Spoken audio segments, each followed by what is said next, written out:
Hello, today is Wednesday, April 24th, and this is our weekly golf update. So, starting May 1st, we're going into our summer schedule. So, the first starting time of the day will be 7 o'clock on weekends and 8 o'clock on weekdays.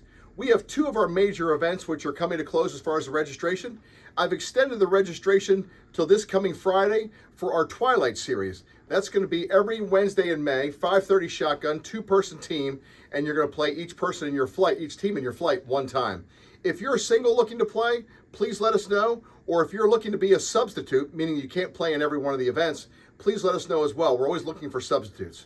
So also coming to a close is the four ball, the season-long four ball. So that's for two-person team again, and that's something where you're going to make your schedule, and it's going to go out throughout the year. So that's going to close on the 30th of April. So we're looking for people to play in that. Again, if you're a single, please let me know. We'll get you involved and get you out there. Once we get to the close date of May 1st, we'll go ahead and send out the brackets, and then we'll start making up the matches. So looking forward to playing that season-long four ball. I just wanted to highlight something that's in the body of the email, but that's our new golf cart rules. So we have riding carts, which basically stay the same. They've been updated. So we ask you to keep the carts on the path on the par threes, and they'll back 9 holes 12 all the way through 15T. Please keep your carts on the path.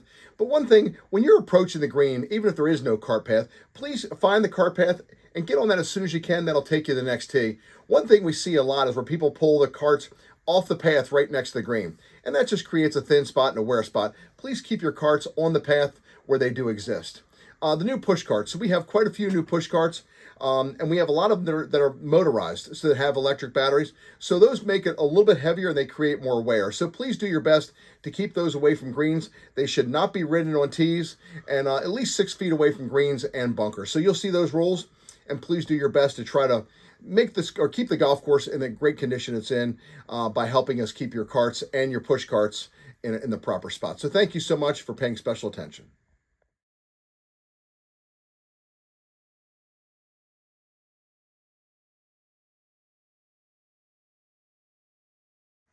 This area should look familiar to a lot of you. This is the right side, and I'm on the walking bridge here on number 14.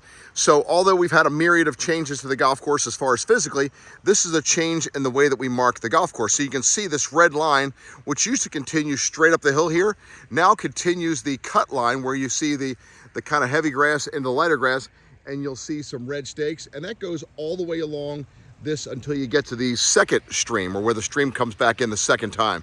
So if your ball goes right into that penalty area, that gives you a couple different options. Number one, you can always play it. Number two is you can do stroke and distance and re-tee it from where you were. That's a 1-stroke penalty.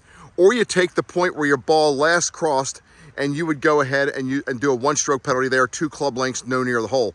Now, remember, you need to know where it last crossed. A lot of them are going to kind of cross in right here. So literally the area where you would drop it would be up here, okay?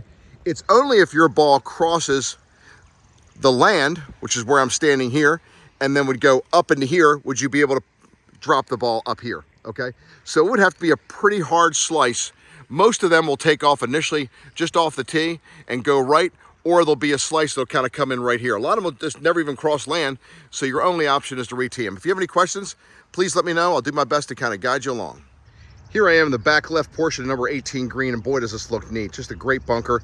You'll see this area through here, and kind of rings it is going to be that fine fescue, which is the tall stuff. And here we have the back tee on 16, growing in really nicely. And then up here we have the white, silver, and gold tee for number 16. And then further up right there, you can see that is the new red tee. The area that's over here, that is the brown area, that has been reseeded into the fine fescue, which is the tall stuff, and that'll look real nice with a difference in color. Growing in nicely, but not open yet.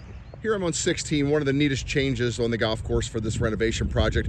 As you can see, there are 4 bunkers. You can barely see the one. You can kind of see the top of it, the very back edge there.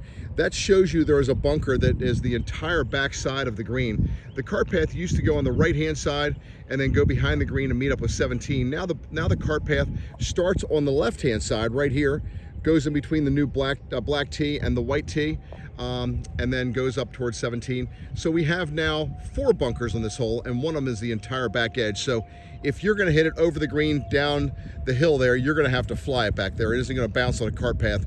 So that is a real neat upgrade. This looks absolutely spectacular. Here's that silver, white, yellow tee I was talking about. But also you can see the new asphalt here. This just looks really clean. This is a real upgrade to your club. Couple things you always hear me say. Number one is repairing ball marks. So on the green, repair yours and one other. That's a wonderful thing. We have ball mark repair tools here that will give you. It's the double prong, which makes it easier to repair. You can kind of twist it out. You don't repair a ball mark by pulling it up because that will expose the dirt underneath. So also rake bunkers. When you rake them, please rake yourself completely out. Now our bunkers have some steep faces. There's some areas that are low cut to help you get out, but please make sure you rake yourself completely out. And then also divots. So if you take a divot, please replace the divot first. If you can't replace it, then go ahead and use the sand that's in the carts and the push carts. We order more sand bottles, so you'll be getting those shortly. But it's important to make sure the divot goes down first, then the sand afterwards. And one of the things I talk about on a regular basis is keeping balls within the range. We have number 9 bordering left, number 7 bordering right, and number 8 bordering long. If you're a big hitter and you're hitting it over that net, don't. Please don't. Please make sure that you keep it inside the net. And sometimes you might just not be able to use your driver or 7-iron if you hit it that far. But please keep the balls within the confine of the range. If you're there and you're playing with someone who has a problem with the shanks, or if they're just slicing the ball, they're a new golfer, whatever it might be, take that person and go and aim them left. Just do anything we can to try to keep balls within the confines of the range. That'll make it much better when you're playing down number 7 so you don't get hit, number 1. Number 2 is it doesn't look very good when there's balls out there. So anything you do to help us, we greatly appreciate. Thank you so much. So your golf shop is really stocked. So I have a ton of clothing here for men's. I have Johnny O shirts, Peter Millar. I have Greg Norman. I have Holderness and Bourne. Like here's some Peter Millar. These pieces on this table particularly are the kind of tailored fit cut, so that's a little bit of a smaller fit cut for the young guys. The flat bellies. We have a lot of shorts, and we even have more coming in. So we have shorts here with the club logo on them from Peter Millar, and then we have some without from FootJoy, which are very popular, and we have quite a few sizes and different colors. So we have some items here for the Orioles. We have some Terrace tumblers. We have some golf shirts with the Orioles logo, and we have shoes. Boy, do we have shoes. We have shoes from FootJoy to G4 over here. We have TB Phelps, which is kind of our loafers. And we have some loafers here from FootJoy. We have shoes from Echo. We have socks. So we have plenty in the footwear department. And then we have golf bags. We have more golf bags than you can shake a stick at. We have, I think, 36 of them in right now. We have Sun Mountain in. We have some from Titleist. We have some from Ping. And we have some from Callaway and also TaylorMade. So golf hats. We have golf hats in now. This is a new hat we've been doing from Branded Bills. Branded Bills is kind of a popular hat company out there, and you'll see these two are from Branded Bills. This one here is from TaylorMade. I kind of like that logo where it has a little club logo in the middle with the golf. We have gloves that you wouldn't believe. We have gloves, 4 different glove brands here. We have FootJoy, the custom glove with our ball marker in it. We have the Weather Soft, which is the number 2 selling glove on the market. And the number 1 selling glove on the market is the Stay Soft from FootJoy. Then we have the Titleist Players Glove. So we have quite a few gloves.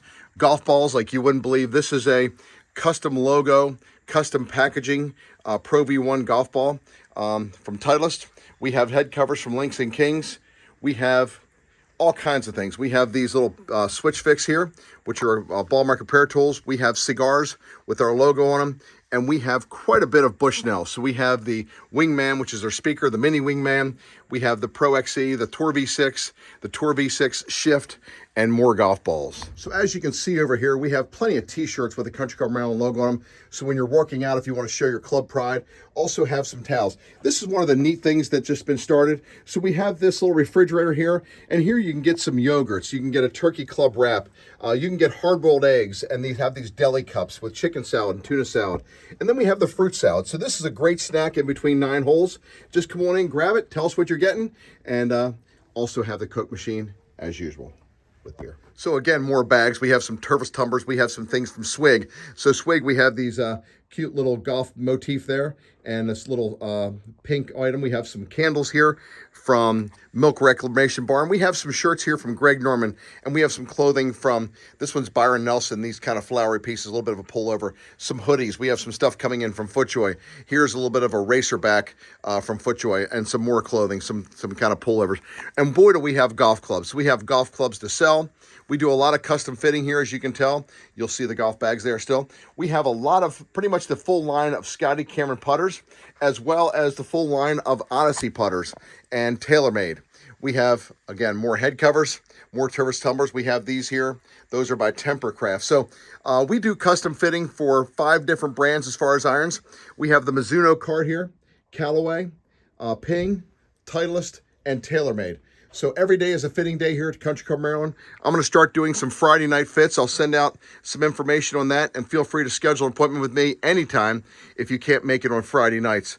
But we have quite a bit of fitting we're looking to do for you. So also we have this new golf bag here. This is Sunday golf bag, and this is kind of a cool little thing. It's a small golf bag. It's got a logo on the back, and it's a really, really light golf bag and really small. So if you want a light golf bag, there you go. We have plenty of them, and that's a really good one.